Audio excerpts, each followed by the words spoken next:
Welcome to the 71st Annual George Polk Awards in Journalism. Now more than ever, it is important to recognize the role journalism plays in telling the stories that impact our society. As we have seen over the last month during the global pandemic, journalists are on the front lines, many times risking their lives to provide necessary and crucial information from around the world.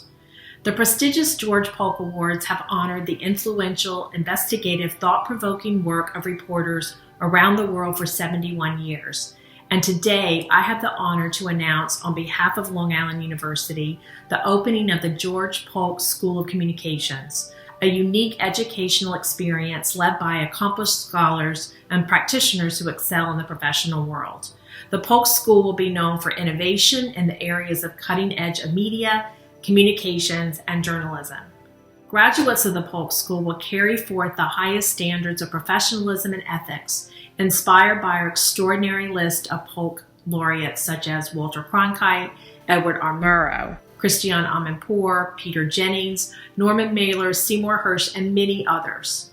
The Polk Awards have become one of the most prestigious awards in journalism, honoring exceptional reporters who are committed to uncovering the truth.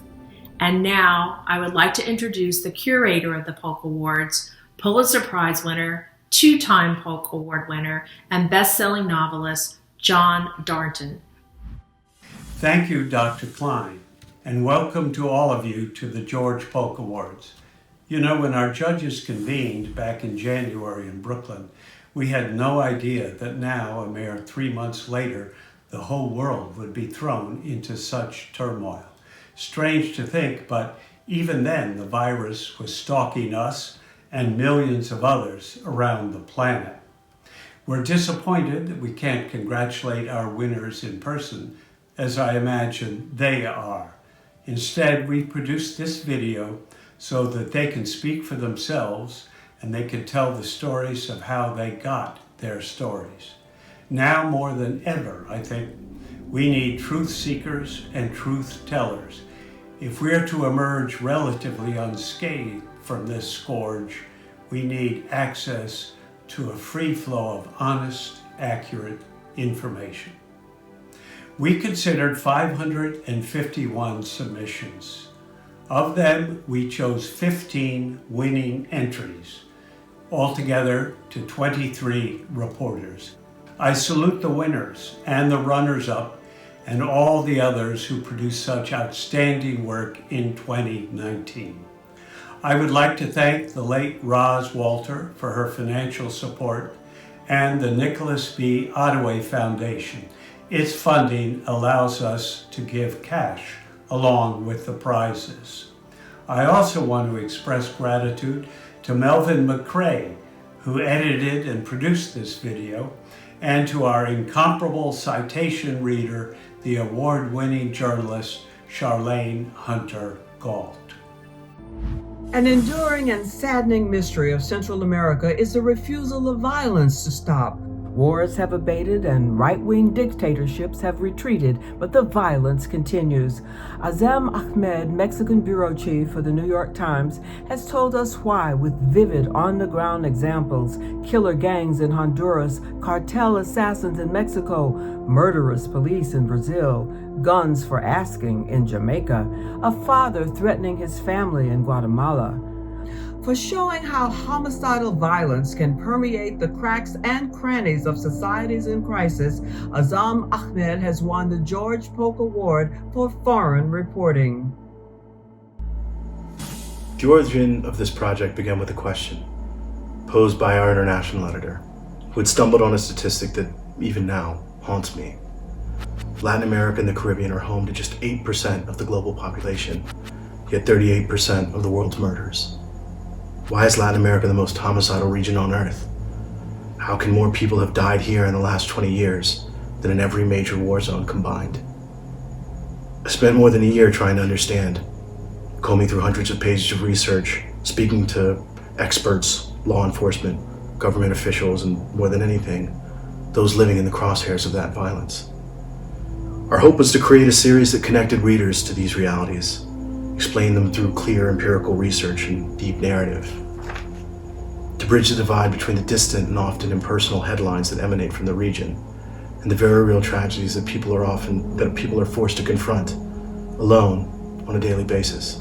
My parents migrated to the United States before I was born from Pakistan, and I grew up in the South in the 9/11 era, amid the racism and hate it generated towards Muslims. I felt it personally, from childhood until as recently as a few weeks ago. As much as anything, that experience has shaped the work that matters most to me, a desire to seek out the commonalities that make us human, allow us to see and connect with one another on a level stripped of politics and judgment. For this project, I wanted readers to see that the violence visited on those who may speak different languages and live in countries we've never visited and contexts we can't imagine is not as far away as we might think.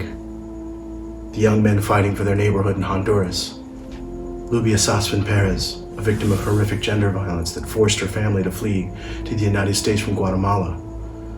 Jody Ann Harvey, a single mother who was killed by a handgun smuggled from the US to Jamaica in a case of mistaken identity. Or the community of Mormons in northern Mexico, whose lives were shattered when cartel gunmen murdered 9 women and children in cold blood. It feels strange to win an award, writing about the suffering of others.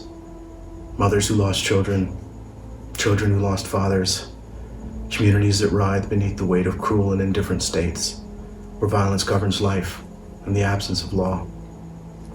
I hope more than anything that this award can bring more attention to their plight and the shortcomings of governments on all sides to address it, especially the United States.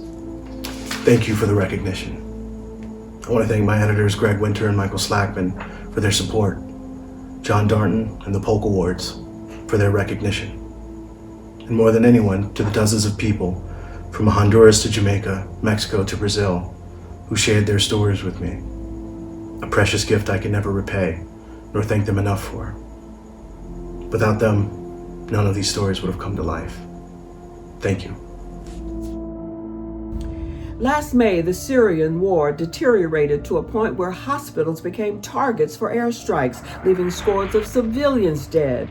But who was responsible? The clear suspects, the Syrian government and its ally Russia, denied involvement. It was the new visual investigative team at the New York Times that exposed the Russians. Reporters Mark Scheffler, Malachi Brown, and other team members proved the case with digital tools that analyzed explosion patterns, social media posts of videos, photos, and eyewitness interviews, along with a trove of Russian cockpit recordings. They've won the award for international reporting. Hi, this is Malachi from the New York Times. A breakthrough moment in this investigation was when we heard a Russian pilot receive GPS coordinates for a hospital in Syria and then confirming he had bombed it. Now, it was clear over months of reporting that hospitals were being deliberately targeted and Russia was a prime suspect in those attacks, but this, for the first time, was proof. The reporting didn't stop there. We obtained flight logs. We had months of those cockpit recordings of Russian and Syrian pilots that we translated and decoded. And although we couldn't access the sites of these attacks, eyewitnesses sent us documentary visual evidence, including the metadata, which is very important because it allowed us to establish the minute that these attacks happened. And for the first time, we could relate what was happening on the ground with what was happening in the skies, and that was a big breakthrough. After hospitals, we turned our attention to some of the most gruesome attacks on civilians last year on Market and a refugee camp. And again, our process and verification methods led us to Russia in attacks that the UN now finally calls war crimes. We're very grateful for this award, and we share it with the witnesses without whom we couldn't have done this work. Thank you. When the Trump administration separated immigrant families at our southern border, widespread outrage on a federal court order was supposed to end the practice. The public sense of urgency began to fade. But one reporter, Lomi Creel of the Houston Chronicle, never took her eye nor let us take ours off the chaos. She reported that children were still being separated and that asylum seekers were forced to wait in Mexican border towns controlled by drug traffickers. For her smart, compassionate, and groundbreaking reporting, Lomi Creel has won the award for national reporting. I'm thrilled and honored by this and very grateful to the Polk Awards Committee for recognizing my immigration coverage and to the Houston Chronicle for giving me the bandwidth to pursue off the beaten track stories. My award is in part for my continued reporting on the separation of immigrant families at the border, which I first uncovered in 2017, months before the administration acknowledged it as official policy. At the time, the White House denied it and it all played out in a black hole. But thanks to the help of many, including public defenders in El Paso, I was able to interview separated parents in detention. My stories resulted in the release of one mother and helped spur the pivotal ACLU lawsuit that ended the practice. Except it left a giant loophole, and last year I obtained an expansive federal database that showed the practice was still widespread, often for dubious reasons such as questionable claims of gang membership. I also continued my series on a family who had been split apart by the Trump administration's deportation policies. And after 3 years of being in El Salvador and parenting via Facebook, Jose Escobar was finally allowed to come home last year. It's been a really difficult and intense few years of immigration coverage, and I'm so inspired by all of my amazing colleagues across the country and the work that they have done. So this award just means so much. And of course, I'm also just endlessly inspired by the many, many immigrants who shared their lives with me and opened up their hearts, even when and often when it put their lives at such incredible risk. But they did it because they believed that what had happened to them was wrong. Thank you so much. This means so much. For years, profiteers have been conning taxi drivers, many of them immigrants trying to get a foothold in their new country. They sold them taxi medallions at inflated prices, steering them to loans they could never pay off.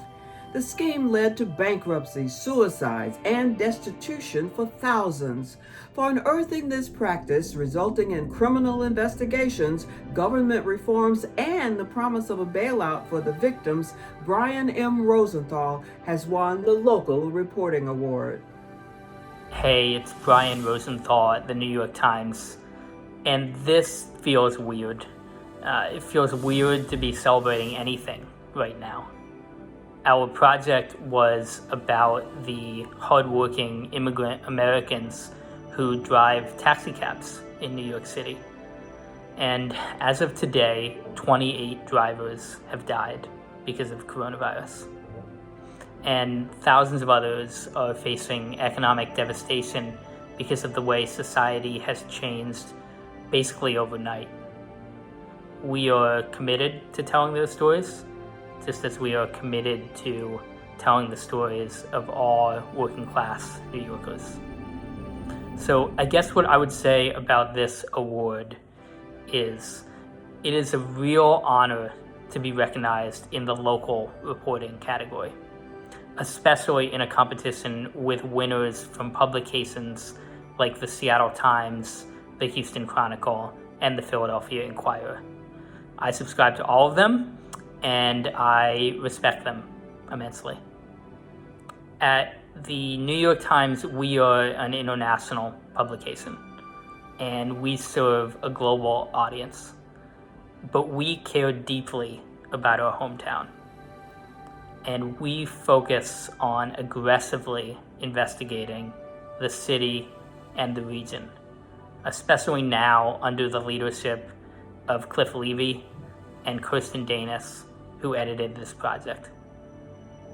It is going to be a very tough time in the coming weeks, the coming months, the coming years for all of America, for all publications, but especially for local publications. And it is going to be more important than ever for local journalism to be there as we pick up the pieces from this catastrophe. And so we are proud to stand alongside journalists from all across the country. We support them, and we appreciate your support too. Thanks. Millions of farmers around the world rely on information from the Agricultural Research Service of the U.S. Department of Agriculture. But Helena Botmiller-Evich of Politico has revealed the Trump administration's Agriculture Department has systematically repressed studies from the key research division warning of the dangers of climate change.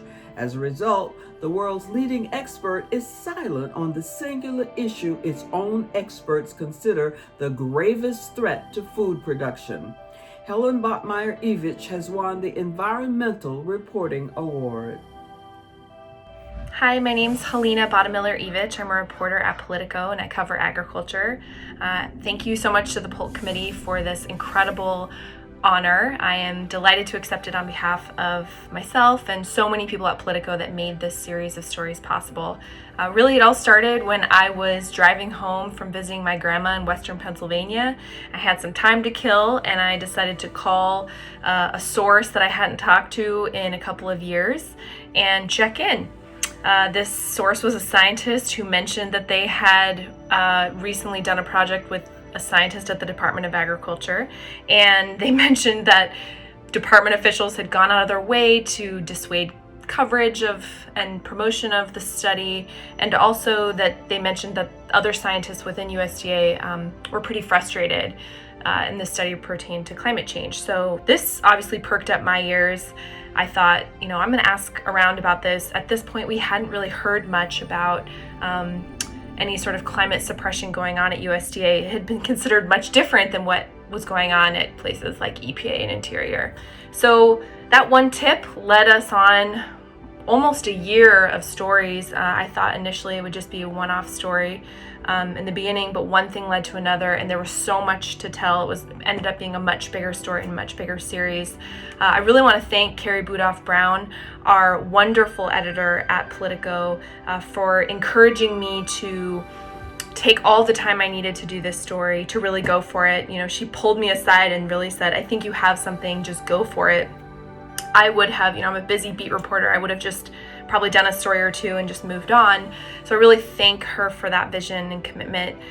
So much gratitude also to Peter Canellis, the wonderful, wonderful editor on this series. He guided me through a lot of reporting questions and strategy to get this done right. I also want to thank Patterson Clark from our data point team. He did the graphics and all the reporting on the data side to really visualize what was going on there and also really paint the picture for the reader of just how much things have changed at USDA. I also, of course, have to thank Scott Mahaskey, our fabulous photographer. He and I actually went to Iowa and Missouri and Nebraska and got in a big pickup truck and drove these washed out roads. Luckily, he got us out of being stuck in many, many deep ruts and potholes in the road. So he was really an intrepid partner in telling this story visually as well. So thanks so much to so many at Politico, so many on the production side as well, who made this possible. And thank you again for this award. I'm truly humbled to accept it. Thank you. 2 different cities and 2 different mayors drummed out of office by investigative reporters. In Baltimore, Luke Broadwater of the Baltimore Sun heard a legislator complain about accessing medical contracts. The offbeat remark led him and his colleagues on the path of unscrupulous insider deals at the University of Maryland medical system. One of them brought Mayor Catherine Pugh $300,000 for unused children's books she had written. Having resigned in disgrace, she's now serving a 3-year federal prison term. In Wichita, Kansas, Chance Swaim of the Wichita Eagle was pinch hitting at a city council meeting when something about a $500 million water treatment contract struck him as odd. Months later, he and 2 colleagues produced a multi-pronged story of contract fixing that helped drum Mayor Jeff Longwell out of office and out of politics. For rooting out corruption, Luke Broadwater and the Baltimore Sun staff and Chance Swaim, Jonathan Shorman, and Dion Leffler of the Wichita Eagle share the Political Reporting Award. Hello everyone, Luke Broadwater here from the Baltimore Sun, joined by Danielle Broadwater. and we are making a quick video to say thank you to everyone involved with the Polk Awards for the award this year. It's a big honor for the Baltimore Sun. We haven't won a Polk Award since 2007, and so everyone's very excited about it. To bring you up to speed about the investigation that we did at the paper, for those of you who haven't heard, we uncovered a self-dealing scandal at the University of Maryland medical system through a combination of tips and source reporting and Public Information Act requests and good old-fashioned dogged beat and investigative reporting. It promoted widespread change within the state of Maryland. The mayor of Baltimore, who was involved with it, resigned within a few weeks after the scandal broke. The CEO of Maryland's largest hospital system resigned, as did many of the top lieutenants there. Sweeping reform legislation passed that caused the entire board of directors at the hospital system to turn over. And so a lot of important reform and a strong eye on corruption came about because of our reporting at the Sun. Unfortunately, we can't be there in person this year to accept the award. Danielle was excited about going to the American Girl store in New York. So we're just have to make this video instead and say thank you. So ready? 1, 2, 3. Thank you. My name's Chance Swain. On behalf of the Wichita Eagle and my colleagues Diane Leffler and Jonathan Shorman, we would like to thank the George Polk Awards Committee, curator John Darnton, and Long Island University for this tremendous recognition. The measure of any investigative story is, did it change things, and did it change things for the better? We believe this project made our community a better place to live. Our series of stories titled Special Treatment covered 2 distinct elements: government and politics. On the government side, we questioned our mayor's fitness for office after uncovering favor peddling on a $500 million water treatment project. On the political side, we showed the depths his supporters would go to save his failing campaign, exposing the creators of a provably false, dark money funded ad that hurled sexual harassment charges at his political opponent. In November, that mayor lost by double digits, dropped out of public office, and now works as a car salesman. Thank you to our newsroom leaders, Gene Hayes and Michael Rohrman, for believing in our work, and to our publisher, Tony Berg, and regional editor, Mike Fannin, for providing us with the resources to do journalism that is not only of public interest, but is in the public interest. Although this is one series by the Wichita Eagle, it shows our paper remains committed to local journalism that matters. In these trying times, making sure that work continues has never been more important. Thank you. Given the persistence of housing segregation in Long Island, editors at Newsday decided to find out exactly how much protection federal law afforded homebuyers. 3 years of intensive reporting produced a painfully definitive answer: between little and none. Long Island Divided, a 45,000-word series, exposed an endemic pattern of racist discrimination by realtors who routinely steered homebuyers of color away from white enclaves. The article sent shockwaves through the real estate industry and won the staff of Newsday the award for metropolitan reporting. Greetings. Newsday's Long Island Divided project uncovered evidence of widespread disparate treatment of minority homebuyers by real estate agents. Long Island is one of America's most persistently segregated suburbs. Many have said that the divisions merely reflect the choices people have made about where they want to live. But Newsday posed the question of whether real estate agents were solidifying the divisions, denying equal opportunity with potentially profound consequences on the quality of lives and futures. Newsday answered the question through undercover testing on par with the largest ever executed by government. Crucial differences. Newsday covertly recorded the agents' actions on video, analyzed the placement of their listings by census tract demographics, named the agents, and detailed their conduct. Seeing and hearing agents treat white and minority buyers differently was searing. Newsday devoted 3 years to Long Island Divided. The investment of time and effort was well worth the price. Long Island Divided sparked extensive action by government, not least because behind the project sweep, it showed how evidence of being treated differently affected our Black, white, Hispanic, and Asian testers on a deeply personal basis. My name is Arthur Brown. I was among the more than 50 Newsday journalists who made Long Island Divided happen. I want to convey on behalf of Newsday how honored we all are to have been judged worthy of a Polk Award. Thank you. The 2017 federal tax code contained a provision to spur growth in economically depressed areas. Why not create special opportunity zones to lure investors there by giving them tax breaks? On paper, the idea made sense, but the reality turned out to be different. Some investors exploited the provision to build instead high-end luxury projects. For exposing the practice, the award for financial reporting goes to Noah Buhire, Caleb Melby, and David Kozinski, as well as Lauren Leatherby of Bloomberg News. Hi, I'm Noah Buhire from Bloomberg News.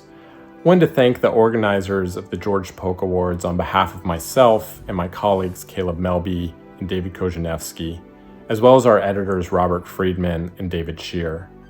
Back in 2018, we all got interested in a little notice piece of President Trump's tax overhaul called Opportunity Zones. The idea was to get people to invest in some of the poorest parts of America, but we quickly found out that there were lots of opportunities for abuse. For starters, many of the zones were in parts of America that were doing just fine. And as we dug a little deeper, we found out that investors were proposing projects that just really didn't seem like they'd help the poor. And then on top of it all, some of the president's friends and family seemed like they were rushing to cash in. There were many points during this reporting that were difficult, required lots of digging and shoe leather reporting, but there were also moments that were just bizarre and made us laugh. For instance, we found a manufacturer in Oregon that had raised millions of dollars to produce $300 sex toys in an opportunity zone. Anyway, it's been an adventure, and we're just thrilled for this honor and wish we could be there in person to celebrate with the other amazing reporters who also won awards. We hope everyone stays safe and healthy through this crisis, and thank you again. The Glen Mills School, a reform school for boys sitting on an 800-acre campus west of Philadelphia, had a nickname, the Harvard of Reform Schools. It was anything but. After reporting that a counselor there had body slammed and choked a 17-year-old with chronic asthma, Philadelphia Inquirer reporter Lisa Gardner unearthed a disturbing number of abuse claims going back decades. For tenacious reporting that closed the nation's oldest reform school, Lisa Gardner has won the Justice Reporting Award. Hello, this is Lisa Gardner. I just wanted to say how excited and grateful I am to be this year's honoree for Justice Reporting. Obviously, none of us do this work for the awards, but it's a really great honor and such a kind thing. Thank you. It's my name on the Polk, but this is really a credit to all the boys and men and other sources who came forward, many of them who were being actively threatened by the Glen Mills schools.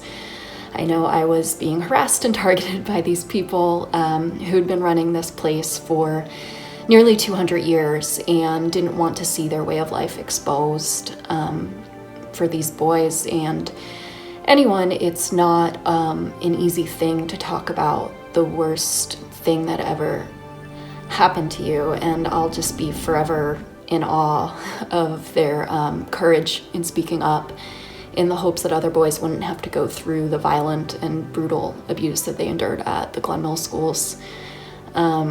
As reporters, we can't promise anything to these brave people. We can just hope that their testimony will spark change. I hoped so much that it would, but I think I was the most shocked when, within hours of the initial investigation running, judges from Philadelphia to California to Texas to Michigan started pulling their boys out of Glen Mills. And within 6 weeks, multiple state investigations, Pennsylvania ordered the emergency removal of all boys from Glen Mills and revoked its licenses, shutting it down, ending the run of the nation's oldest reform school. So the state's currently overhauling its entire juvenile justice system and oversight thereof. And it's been an exhaustive but true privilege to report on that as it unfolds. I want to thank my editor, Jim Neff, and all my friends and colleagues on the Philadelphia Inquirer investigations team.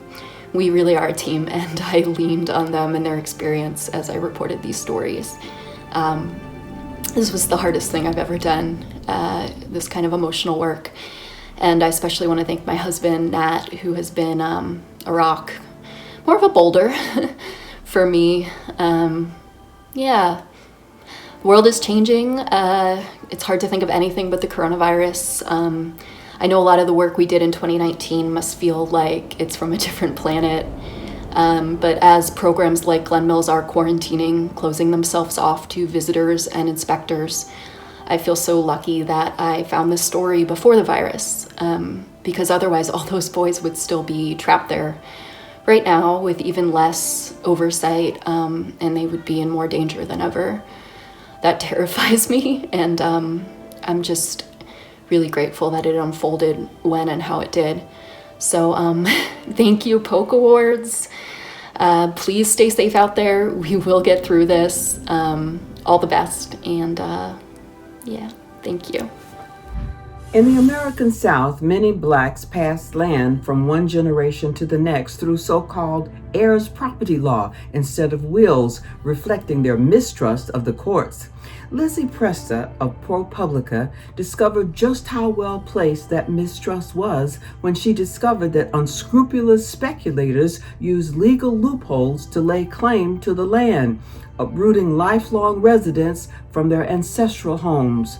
For her account, The Dispossessed, published in The New Yorker, Lizzie Presser has won the award for magazine reporting. Thank you so much to the George Polk Awards Committee for this tremendous honor and for using your platform to elevate what I believe to be a truly important story. I came to the story through a statistic. A friend of mine told me that only 1% of American farmers were Black, and I wanted to understand how that could possibly be true. I knew about USDA discrimination against Black farmers, but when I looked into the scholarship, I found this small corner of literature on heirs property and how our legal system had been set up to discriminate against families who had not written wills, when Black families had very good reason to be suspicious of white supremacist courts and avoid will making. I wanted to describe the legal mechanisms involved in dispossession of Black landowners in the rural South. But once I started talking to families, I also understood that I needed to explain the emotional toll of losing ancestral land and a sense of home. I want to thank my editor at ProPublica, Alex Zayas, and my editor at The New Yorker, Deirdre Foley-Mendelson, for shepherding me through this.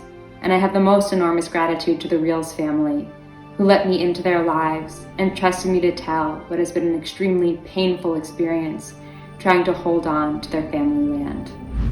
Officials were tight-lipped when Craig Whitlock of the Washington Post sought details of lessons learned, a 5-year, $11 million study of the Afghan war.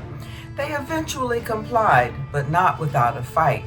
It took 2 lawsuits, 3 years, and countless hours of research for Whitlock to crack the identity of 32 witnesses and produce the Afghanistan Papers, a secret history of the war, summed up by one general as, "We were devoid of a fundamental understanding of Afghanistan." Craig Whitlock has won the award for military reporting. Hello, I'm Craig Whitlock with the Washington Post. I'd like to express my heartfelt thanks to the Polk Awards and to Long Island University for their steadfast support of the best in American journalism.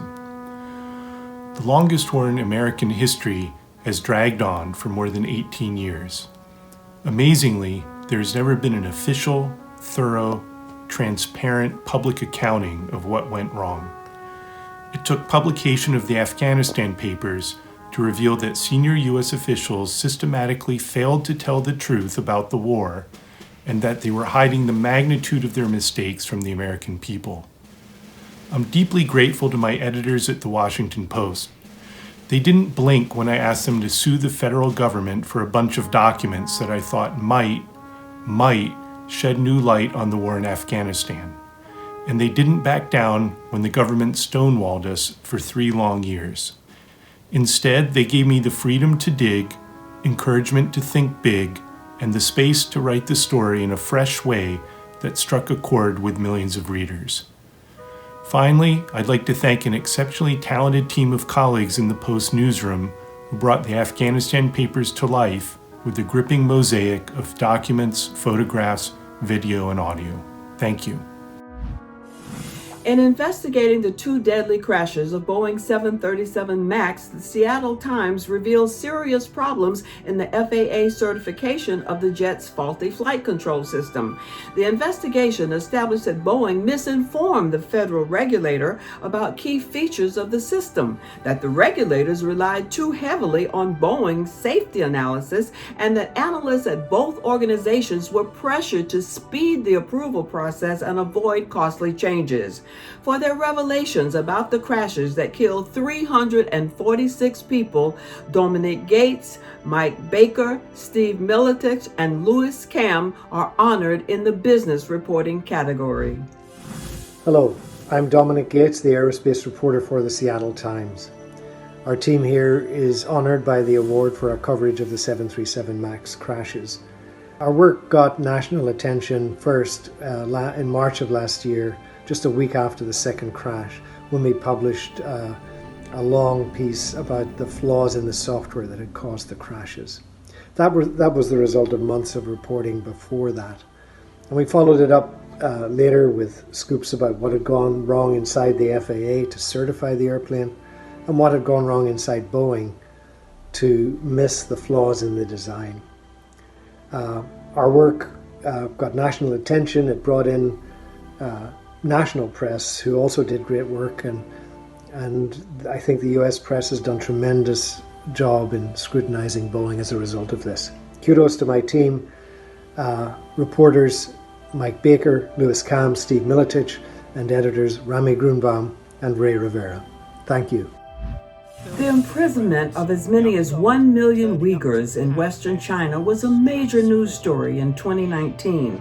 An investigation by John Sudworth of the BBC helped establish the extent of the human rights violations of the Muslim people. From satellite photographs, he showed the systematic demolition of Uyghur neighborhoods and mosques. He recounted tales of abuse from refugees abroad, and he put the lie to a tour he was given of one facility that was sanitized to look like a harmless school for Chinese culture. For his intrepid investigation, John Sudworth has won the Television Reporting Award. One of the insights that my work on Xinjiang has given me is this. We sometimes make the mistake, I think, of assuming that the abuses of the authoritarian regimes of the past would have been obvious to us had we lived through them. This simply isn't true, of course. Germany in the 1930s had plenty of admirers, many of them powerful and influential. The Soviet Union had its fellow travellers, and China today is no different. The point of journalism, of course, in any society is to dig, is to look for the hidden truths. And what I've learned is that in authoritarian societies, you just need to dig that much harder. So I've been extremely lucky to have had the support of an amazing team dedicated to doing just that, to uncovering the certainties on a story that China works very, very hard to hide. Over the past few years, I've spoken to some of those from Xinjiang who have had their lives torn apart. Parents who may never see their children again, children who don't know where the rest of their family are. And telling those stories has been humbling, but it is also fraught with risk, not just for those who choose to speak to us, but for some of those involved in the reporting as well.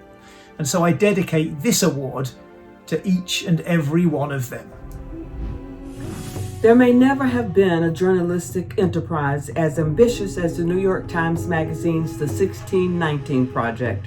It was a reinterpretation of American history that marks the nation's beginning, not with the Declaration of Independence, but with the arrival of the first slave ship on Virginia's shore. From there, it documented the centrality of slavery in the American experience and the efforts of African Americans to advance the nation's expressed democratic ideal against all odds. For this extraordinary effort, we present a special award to Nicole Hannah-Jones and the contributors to the 1619 Project. My name is Nicole Hannah-Jones. I'm a staff writer at the New York Times Magazine. I remember the first time I saw the entire 1619 Project laid out. At the end of the process of publishing the magazine, a few weeks before the publication, we print out all of the pages and lay them out on a wall in the conference room. And I walked into that room and saw the entirety of our work for the first time, and I became overcome with emotion and just broke down in sobs. I'm not the type of person who cries in a newsroom, but this project was so important, and the weight of what we were trying to do to capture a 400-year legacy of such a brutal but important institution, it was a lot to deal with. And I had a lot of fears about whether we would be able to do what we set out to do. When I saw it all laid out, I saw its power, and I saw its beauty, and I saw its pain, and I realized that all of the dozens and dozens of people who had worked to make this project possible had created something that we could truly be proud of. So it is such an honor to be receiving this award on behalf of the 1619 Project and all of the New York Times staff and all the contributors who made it possible. I want to give a special recognition to the editors who saw the vision of this project immediately when I pitched it, to Jake Silverstein, who's the editor-in-chief of the magazine, to Elena Silverman, who's our features editor and my editor, and ushered in so many of those essays, and to Caitlin Roper, who oversaw our special section, which really is a living paper museum of the history of slavery. None of this would be possible without them, as well as all the contributors who appear in the pages. So thank you again, Polk, for this tremendous honor. And that's it from the George Polk Awards. Thank you for your attention, and be safe.